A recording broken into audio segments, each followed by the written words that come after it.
नमस्कार, मैं आपकी दोस्त सोनाली राज। हमारे चैनल में आपका स्वागत है। दोस्त, हमारी आज की वीडियो बेहद इंटरेस्टिंग और इम्पोर्टेंट है क्योंकि आज के टॉपिक में हम बात करेंगे विपक्षी दल के नेता के बारे में, यानी अपोजिट लीडर के बारे में। तो आइए जानते हैं विपक्षी दल के नेता के कार्य क्या हैं, विपक्षी दल के नेता के रूप में मान्यता प्राप्त करने के लिए शर्तें क्या हैं, संवैधानिक प्रावधान क्या है, वर्तमान में कौन विपक्षी दल के नेता हैं और सरकार की तानाशाही और निरंकुशता को नियंत्रित करने में विपक्षी दल का नेता अपनी भूमिका कहां तक अदा कर पाता है। दोस्त, जैसा कि हम सभी लोग जानते हैं कि हमारा देश भारत एक लोकतांत्रिक राष्ट्र है और एक लोकतांत्रिक राष्ट्र में जनता स्वयं सरकार के प्रतिनिधियों को चुनती है और यही प्रतिनिधि शासन सत्ता का संचालन करते हैं। सरकार निरंकुश ना होने पाए, ठीक है, सरकार की निरंकुशता और तानाशाही को नियंत्रित करने के लिए एक मजबूत और सफल विपक्ष का होना बेहद जरूरी हो जाता है। दोस्त, आलोचना हमारे लोकतंत्र की आत्मा होती है जो लोकतंत्र को सफल और मजबूत बनाती है, क्योंकि आलोचना से हमें दो फायदे होते हैं। सबसे पहला फायदा ये होता है कि आलोचना से हमें सरकार की कमियों का पता चलता है और सरकार उन कमियों को दूर करके बेहतर तरीके से काम करती है। दूसरा फायदा ये होता है कि सरकार जो भी कार्य करती है, जनहित के बारे में जो भी फैसले लेती है, बेहद सोच समझ कर करती है। हमारे भारत में यह कार्य विपक्षी दल का नेता करता है। तो चलिए जानते हैं दोस्त, विपक्षी दल के नेता के कार्य क्या हैं। विपक्षी दल का नेता का कार्य है सरकार की जो गलत नीतियां हैं उसका विरोध करना, ठीक है। इसका मतलब ये नहीं कि सरकार की हर गलत नीतियों का विरोध करना, यानी ऐसी नीतियां जो लोकहित से संबंधित होती हैं, जो राष्ट्रहित, सरकार जो भी फैसला राष्ट्रहित में लेती है तो विपक्ष उसका समर्थन भी करता है, लेकिन सरकार जो गलत फैसले लेता है उसका विरोध भी करता है। विपक्षी दल का नेता जो होता है वो सरकार के प्रत्येक कार्य पर नजर रखता है और लोकहित यानी जनता के हित से रिलेटेड जो मुद्दे होते हैं उस पर सरकार का ध्यान आकर्षित करता है। एक प्रकार से हम कह सकते हैं दोस्त कि विपक्षी दल का जो नेता होता है वो सरकार का मुख्य आलोचक होता है, यानी वैकल्पिक सरकार की भूमिका अदा करता है। विपक्षी दल का नेता सरकार की जो महत्वपूर्ण संस्थाएं होती हैं, जैसे लोकपाल हुआ, सीबीआई निदेशक हुआ और जो है मुख्य सतर्कता आयुक्त का पद हुआ और राष्ट्रीय मानवाधिकार आयोग का पद हुआ, इनके नियुक्तियों में, इनके चयन में विपक्ष के नेता की जो राय होती है वो बहुत ही महत्वपूर्ण होती है। तो दोस्त आइए जानते हैं, ये तो विपक्षी दल के नेता के कार्य हुए। तो जानते हैं विपक्षी दल के नेता के बारे में जो संवैधानिक प्रावधान है वो क्या है। तो दोस्त, हमारे मूल संविधान में, यानी हमारे संविधान में विपक्षी दल के नेता के बारे में कोई प्रावधान नहीं है, ठीक है। लेकिन 1977 में, यानी 1977 में जो है एक संसदीय विधि बनाई गई। ध्यान दीजिएगा, पार्लियामेंट्री लॉ बनाया गया। संसदीय विधि के द्वारा विपक्षी दल के नेता के वेतन एवं भत्ते से संबंधित, ध्यान दीजिएगा, वेतन एवं भत्ते से संबंधित अधिनियम पारित किया गया। क्या पारित किया गया? अधिनियम पारित किया गया सन 1977 ईस्वी में, यानी 1977 में संसदीय विधि द्वारा विपक्षी दल के नेता के वेतन एवं भत्ते से संबंधित एक अधिनियम पारित किया गया, जिसमें विपक्षी दल के नेता के वेतन और भत्ते के बारे में क्या किया गया? प्रावधान किया गया।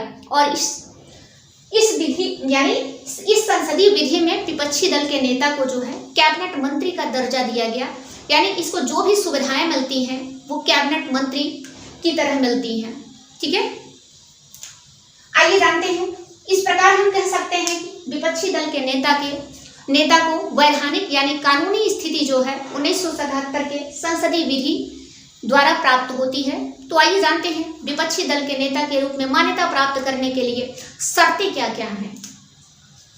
दोस्त, विपक्षी दल के नेता के रूप में मान्यता प्राप्त करने के लिए शर्त यह है कि जो विपक्षी पार्टी है वो सबसे बड़ी विपक्षी पार्टी होनी चाहिए, यानी सरकार विरोधी पार्टी होनी चाहिए। लोकसभा और राज्य सभा में वो जो है सबसे बड़ी विपक्षी पार्टी होनी चाहिए। इसका मतलब ये होता है कि यदि वह पार्टी पार्टी लोकसभा से है, ध्यान दीजिएगा दोस्त, यदि वह पार्टी लोकसभा से है तो उसे लोकसभा की, मान लीजिए वर्तमान में कुल सीटें कितनी है लोकसभा की, तो 543 हैं। कैसे 543 हैं? 545 थी पहले। तो जो 2 सीटें हैं, जो लोकसभा में जो 2 सीटें होती थी आंग्ल भारतीय समुदाय के सदस्यों को राष्ट्रपति लोकसभा में अनुच्छेद 331 के तहत मनोनीत करता था, उसे 104वें संविधान संशोधन द्वारा 2020 में समाप्त कर दिया गया। तो वर्तमान समय में 543 सीट ही बची है लोकसभा की, तो उसे लोकसभा की सीट, लोकसभा की कुल सीट का, ध्यान दीजिएगा, लोकसभा की कुल सीट का, ध्यान दीजिएगा, लोकसभा की कुल सीट का कितना मत प्राप्त होना चाहिए? 10%। यानी उस विपक्षी पार्टी के पास लोकसभा के कितने सांसद होने चाहिए? 55 सांसद होने चाहिए, ठीक है, तब जाके उसे विपक्षी दल के नेता के रूप में क्या किया जाएगा? मान्यता प्रदान किया जाएगा। इसी तरीके से अगर राज्यसभा में विपक्षी दल के नेता के रूप में मान्यता प्रदान करने की बात की जाए तो राज्यसभा में, वर्तमान समय में राज्यसभा में कितनी सीटें हैं दोस्त? तो राज्यसभा में कुल 245 सीटें हैं, ठीक है, जिसमें से 15 सदस्यों को राष्ट्रपति राज्यसभा में क्या करता है? मनोनीत, राज्यसभा में कुल टोटल कितनी सीटें हैं? 245 सीटें हैं। 245 में 12 को राष्ट्रपति क्या करता है? मनोनीत करता है। 233 जो है राज्यों की विधानसभा और केंद्र शासित प्रदेशों से क्या करते हैं? चुनकर आते हैं। तो 245 राज्यसभा की कुल सीटों का 10% कितना होगा दोस्त? अर्थात कितना होगा? 25 सांसद। यानी राज्यसभा में विपक्षी दल के नेता के रूप में मान्यता प्राप्त करने के लिए विपक्षी पार्टी के पास राज्यसभा की कुल कितनी सीटें होनी चाहिए? 25 सीटें होनी चाहिए। 10%, न्यूनतम 10% ही निर्धारित की गई है। ध्यान दीजिएगा, ये जो न्यूनतम संख्या है वो 1977 की संसदीय विधि द्वारा निर्धारित की गई है, ठीक है। मान लीजिए, चलिए यदि लोकसभा और मान लेते हैं जैसे लोकसभा में 2 विपक्षी पार्टियां हैं और दोनों पार्टियों को 55 सीटें मिल गई, ठीक है, 55 सीट मिल गई है। तो इसका समाधान कैसे किया जाएगा? इस बात का निर्णय कैसे किया जाएगा? तो दोस्त, इस बात का निर्णय लोकसभा में लोकसभा अध्यक्ष पर छोड़ा गया है और राज्यसभा में राज्यसभा के सभापति पर छोड़ा गया है। यानी किस विपक्षी पार्टी को विपक्षी दल के नेता के रूप में मान्यता देनी है, इस बात का निर्णय लोकसभा में लोकसभा अध्यक्ष करता है और राज्यसभा में राज्यसभा का सभापति करता है। यदि 2 विपक्षी पार्टियां यदि संख्या में क्या है? सेम हो जाए, बराबर हो जाए, तो इस बात का भी निर्णय सदन के सभापति द्वारा ही किया जाता है, ठीक है दोस्त। तो आइए देखते हैं विपक्षी दल के नेता, वर्तमान समय में विपक्षी दल के नेता कौन है? तो दोस्त, वर्तमान समय की अगर हम बात करते हैं, वर्तमान से पहले थोड़ा सा पहले वाला देख लेते हैं। जैसा कि हम सभी लोग जानते हैं 1952 से लेकर 1969 तक, ठीक है, 1952 से 1969 तक, यानी 1952 से लेकर 1969 तक केंद्र और राज्य में किसकी सरकार रही है? कांग्रेस की सरकार रही है। तब तक विपक्षी नेता के पद का प्रावधान नहीं किया गया था, लेकिन जब 1969 में कांग्रेस का क्या हो जाता है? विभाजन हो जाता है, तो राम सुभाग सिंह, ध्यान दीजिएगा, राम सुभाग सिंह, ये बिहार के थे। राम सुभाग सिंह को 1969 में विपक्षी दल का क्या लोकसभा में, इनको लोकसभा में बनाया जाता है। ध्यान दीजिएगा दोस्त, ये लोकसभा में थे। लोकसभा में विपक्षी दल का नेता नियुक्त किया जाता है और राज्यसभा में किसको नियुक्त किया जाता है?